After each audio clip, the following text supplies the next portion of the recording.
Assalamualaikum warahmatullahi wabarakatuh. Perkenalkan, nama saya Diva Olivia dengan NIM 2304030041 dari program studi Matematika Murni. Islam disebarkan di Indonesia secara damai, tanpa kekerasan dan tanpa paksaan. Ulama pendakwah Islam, terutama Wali Songo, tidak mudah dalam mendakwahkan Islam di Indonesia.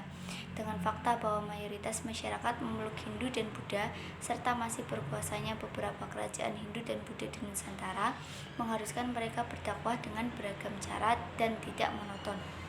Beberapa metode diantaranya adalah interaksi perdagangan, pendidikan, pernikahan, dan akulturasi budaya.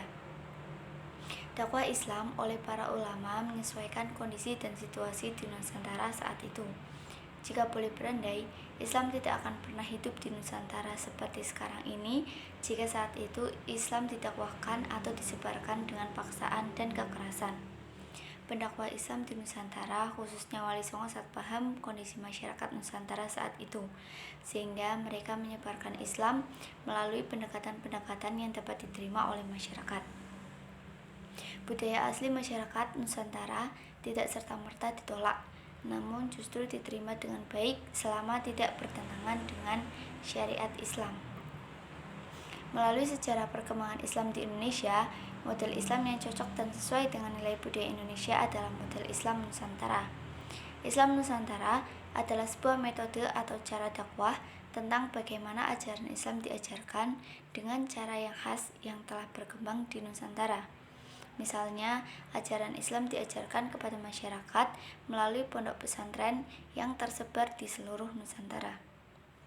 Dalam Islam Nusantara, budaya merupakan bagian dari agama, di mana awal mula Islam dapat dengan mudah diterima di Indonesia, salah satunya melalui akulturasi budaya, sehingga agama Islam terkesan merakyat dengan masyarakat Indonesia. Meski disebarkan dan berkembang dengan menyesuaikan budaya setempat, ajaran pokok dalam Islam dan sumber rujukannya tidak pernah berubah. Orang Islam di Indonesia tetap berpegang teguh pada rukun Islam dan selalu merujuk pada Al-Quran dan hadis sebagai sumber hukumnya. Islam akan menyesuaikan diri dengan tempat di mana hukum-hukumnya akan ditetapkan. Sebagai agama yang menjadi rahmatan lil alamin, Islam sangat fleksibel, tidak pernah memaksakan keberlakuannya bila mana kondisi masyarakat belum sanggup menerimanya. Dengan kata lain, ketika masuk dan berkembang di wilayah Nusantara, Islam tidak dipraktikkan seperti orang-orang Arab mempraktikannya. Islam dipraktikkan dengan cara yang menyesuaikan dengan kebudayaan yang berkembang di Nusantara selama tidak bertentangan dengan ajaran Islam. Islam Nusantara tidak mengubah ajaran pokok Islam. Kenyataannya, orang di Nusantara masih menjalankan ajaran Islam sesuai ajaran pokoknya, di mana syahadat, sholat, puasa, zakat, dan haji masih dipraktikkan oleh orang Islam di Indonesia. Selain itu, Al-Quran dan hadis masih menjadi sumber rujukan utama mengenai hukum-hukum Islam. Dengan kata lain, hal yang membedakan Islam Nusantara tidak terletak dari ajaran pokok Islam. Hal yang membuat Islam Nusantara berbeda adalah hal yang di luar ajaran Islam.